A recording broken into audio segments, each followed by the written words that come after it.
I'm here with the founder of Sufuria.com. Join me as we hear his story. My name is Juru. I'm an IT student in Strathmore, currently in my final year. Besides that, I'm running a startup called Sufuria.com, where we share recipes with a bias to African dishes. You mentioned that your background is in IT. Then how did you come to this other side of sharing recipes, and what gave you that motivation? I think this is a two things that I basically love. When I was a kid, I grew up, I loved cooking ever since I was a small boy. And all along, my mother knew that Juru is going to become a chef. But later on in life, when I went to high school, there was no home science where I wasn't, but there were computers. So that's where I started the love of computers, and I took it further and I did it in undergraduate. Then how did you get to marry the two, IT and cooking, sharing recipes, and bring them together into Sufuria.com? How I can say I ended up marrying the two was, first of all, there was a need for the recipes. And secondly, I had to look at how am I going to deliver them to the people. Do I have to go to the magazines? Do I have to print a magazine? No. And I found that IT now, the website, the mobile applications which is upcoming, and the videos, it will be easily accessible to anyone from anywhere. Wait, Mr. Juru. Taking you back to your love for food, what gave you that love for cooking? What I can say the love for cooking came in as I'm in a family of, I'm the only guy, and I'm the last born. I have 3 sisters. How we grew up, there was no boy and there was no girl. If it is cooking, if it is time for cooking, we would go to the kitchen, prepare what we are cooking. We cook together and wash the dishes. So when I was growing up, I would just find myself easily helping my mom cook in the kitchen. I remember I used to cook like when you're cooking chapati, there was like a small, the last one. I had to roll it and cook it. So it's something that grew in slowly and slowly to date. Sufuria.com being an online interactive website, we want to know what it's all about and what people can get in that website. At the same time, we want to know how many professional chefs are in there, how many recipes they have, and whether they are free or not. When you visit the website, one thing you expect to visit is to get his dishes, recipes. We share, as I said, we share recipes with a bias to African dishes. You expect to find recipes that you are able to, you can resonate to, something that you can relate to. It's not just like where you can just find anything else out there. Like a perfect example, like I use coriander. When you go to the mama mboga and tell them you need coriander, they don't know what that is, but basically that's ndania. So this is what we are solving it for the people. You understand. First, we're making it easy for you to understand what you're cooking. Secondly, we are using the recipes that we are having are chef certified. We don't want you to waste your time by trial and error. As long as you follow how we've done it, it's going to work because it's already proven and done by a chef out there. We want the users to dictate what they want, because when I'm sitting on my laptop on the site Sufuria, I'm not solving my own problem. I'm solving the user's problem. We are every day encouraging people to actually request for recipes, request for a certain step if it wasn't clear. That's the whole interactivity you want. And then the chefs on our site will actually respond to you. That thing that you'll be able to find, we're going to start doing the videos. This is to easy up for everyone out there. It's actually easier for someone to see a video from a research that you did than the text that you've been offering and the images that you've been offering.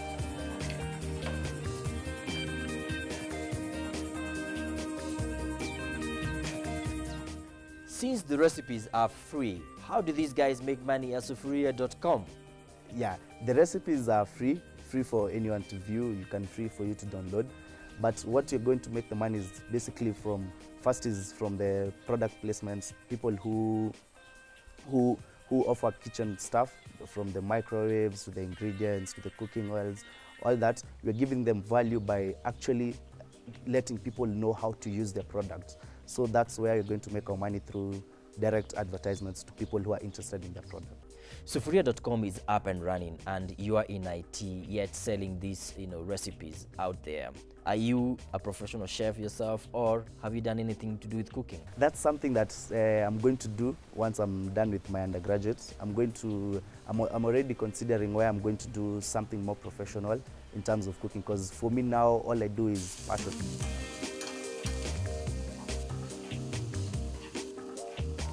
And coming to start this business that you have, did you have any capital that you needed to start? And if you did, where did you get this money from?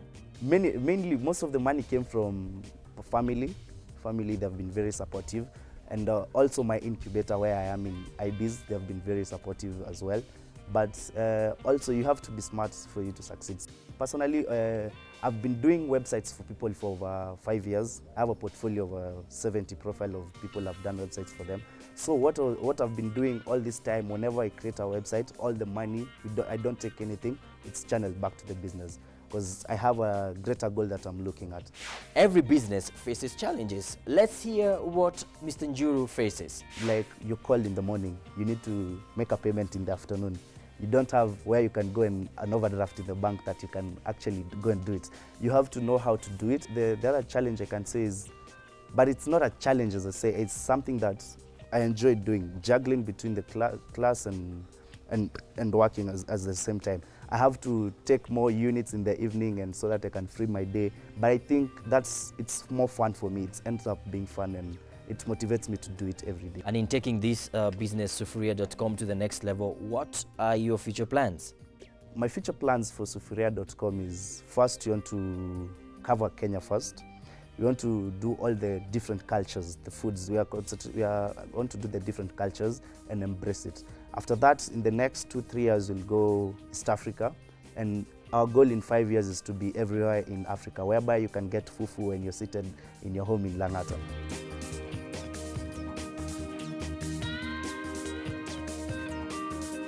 And as for his free time, this is how he spends it.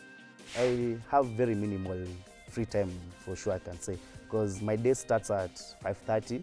I leave the house at around 6. I'm at my desk at 6:30. I work for up to 8 if I have class, if I don't have class. Then I go to class. At times I have classes in the evening, and I leave Strathmore at 8:30. So basically, the free time that I have is on Fridays in the afternoon. At that one, it's fully committed to playing chess. This July, the world's foremost thought leaders, business development experts, and emerging and established entrepreneurs and innovators will meet in Nairobi for the 6th Annual Global Entrepreneurship Summit. And on the agenda will be possibility. I look forward to welcoming you to Kenya and to opportunity. This year's summit is scheduled to take place on July 25th through to 26th, led by President Obama and our own President Uhuru Kenyatta. It will be the first time the summit will take place in sub-Saharan Africa. Pre-Global Entrepreneurship Expo, which is a run-up to the main event, will be taking place on the 22nd through to the 24th of July at KICC, which will be showcasing Kenyan innovators. Among the list of expected guests will be the high-profile businessmen from around the world, diplomats, and former head of states. The entrepreneur will be keeping tabs on this major event and giving you a chance to learn from the cream in the field of entrepreneurship. We've come to the end of part 1 of our show tonight. We are taking a short commercial break, but when we return, we have another guest for you. So please don't go away. In the meantime, as you remember that Mr. Juru likes playing chess in his free time, I'm joining him for a game of chess. Mr. Juru.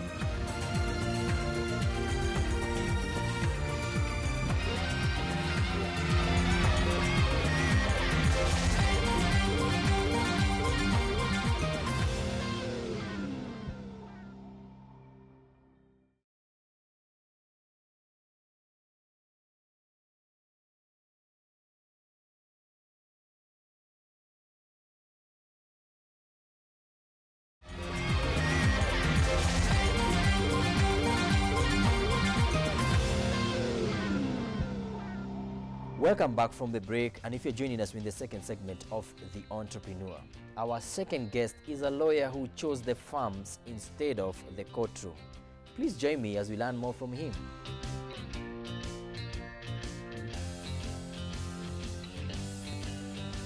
My name is Eric Mudomi. I am the founder and CEO of Stawi Foods and Fruits. We are a food processing company offering nutritious products for the local and export market.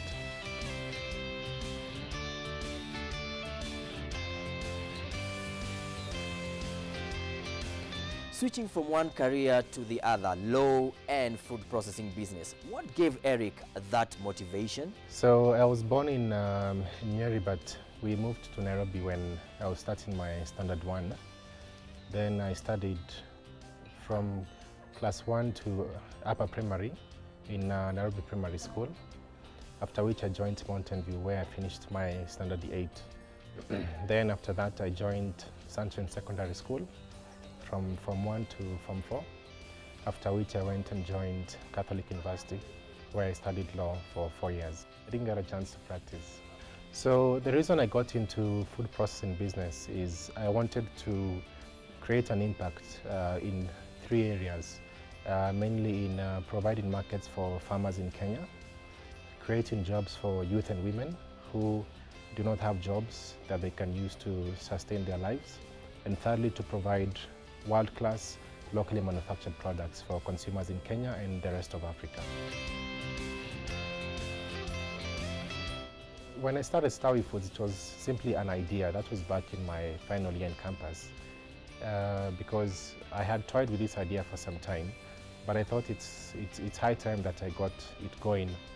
So what I did is I got in touch with a friend who works at the Ministry of Agriculture and told her that I want to start this business in food processing and if she could advise me on how to go about it.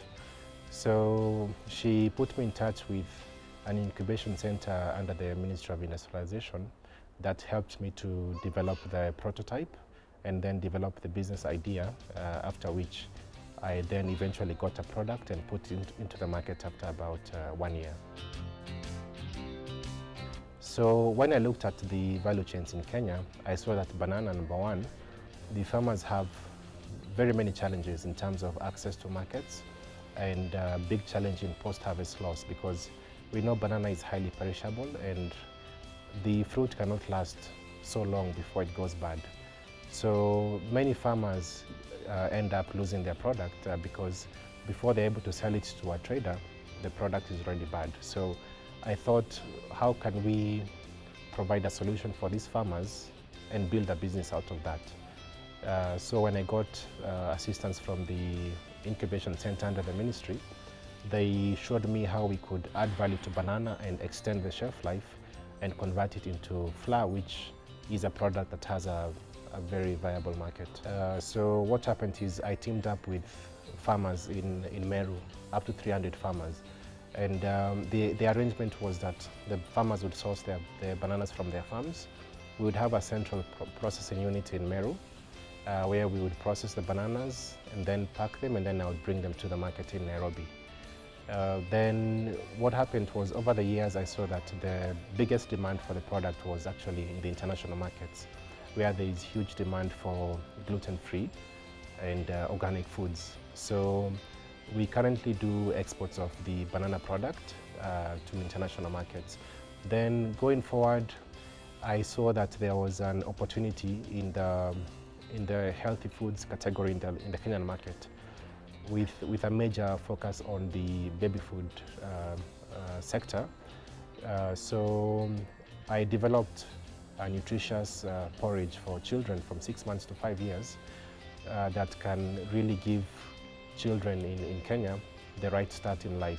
So in terms of the right nutrition and at a very decent price. After having an interest, in agribusiness and food processing, did you get to go to school, to learn things about, food processing and all that? Yes. So what I've done is, number one, I've attended quite a number of courses both in entrepreneurship and in agribusiness, and also focusing on manufacturing and good manufacturing practices. So I've done some courses like at USIU in enterprise management, in agribusiness management. I've been fortunate to do some courses outside the country in entrepreneurship and leadership. So I use all of these experiences to build the company going forward. Then I've been fortunate to have several advisors that are experts in agribusiness and the areas of food processing and also sales and marketing.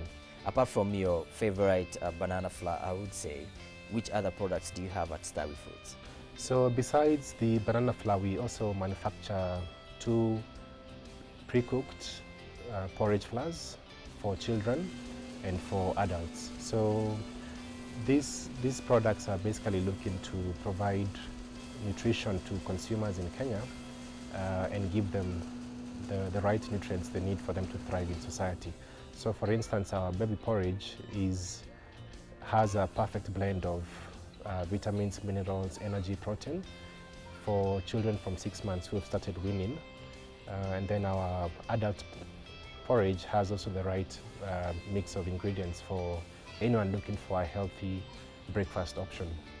Yeah, so we offer these 2 products available in the retail market, in the retail outlets like Nakoma, Tuchumi, and mid accounts in Nairobi.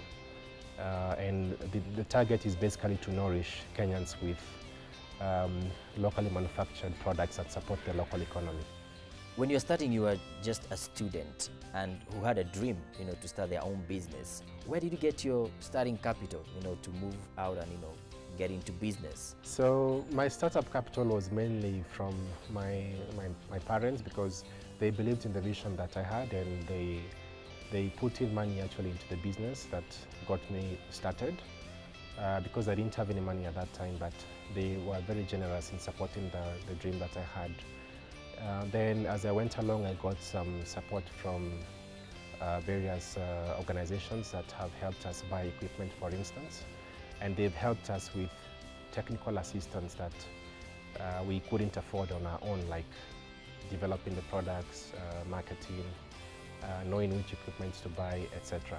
In this food processing factory, we want to know how many products are being produced here, where the raw materials are coming from, and how many people are employed to do all this work. We utilize 7 raw materials, from the bananas to cereals like sorghum, finger millet, maize, wheat, amaranth, and soya. So we have currently 6 permanent workers in administration, sales, marketing, and production. And then we work with up to 15 temporary workers in Meru when we're doing the banana production. Eric, you being a young person, please advise young people watching you right now and encourage them on the need of getting into entrepreneurship. I would encourage the youth that are going into business, number 1, to do very good research to ensure that there's a market for the product or service they want to deliver. As they develop their product or service, they need to talk with consumers to find out if the consumers can buy the product and at that price that they want to sell it. And then it's good if they could get some support from experts. Experts could even be their friends who have maybe experience in business, or other entrepreneurs that can mentor them and help them to avoid certain pitfalls that one would make. And then beyond that, it takes, I think it takes quite a lot of effort and time and patience for the business to really develop and grow. It's not an easy journey for anyone.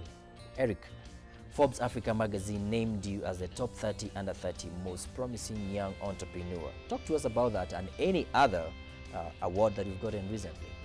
These awards, I've been very grateful for them, because they have given my idea some kind of validation that somebody else sees that this business could work and it could have an impact on Africa in terms of markets for farmers, jobs, and products for African consumers. We've been fortunate to get awards and support from Forbes Africa. Recently, Butter Foundation gave us an award this year. Awards by US government, locally here by under the Ministry of Industrialization, Enablis, Net Fund, amongst others. So they have believed in the vision for the company, and they see the potential, and they want to support in whichever way they can. With the market spreading within the country and outside the country, what are the future plans of Stawi Foods? So we want to make Stawi a household name.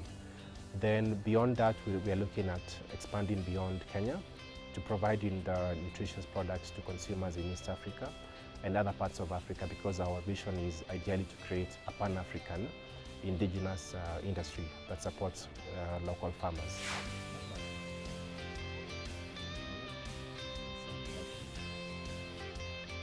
I am enjoying a cup of uji that I've been given by Eric from Stawi Foods, and it's quite delicious. We've come to the end of our show tonight, hoping that you enjoyed the guest that we brought for you. Until next week, same time, 8:30, I've been your presenter, Paul K. Mwaora. And from the team and I is good night and God bless you. Please get in touch on our social media pages that are on your screen right now. See you next week.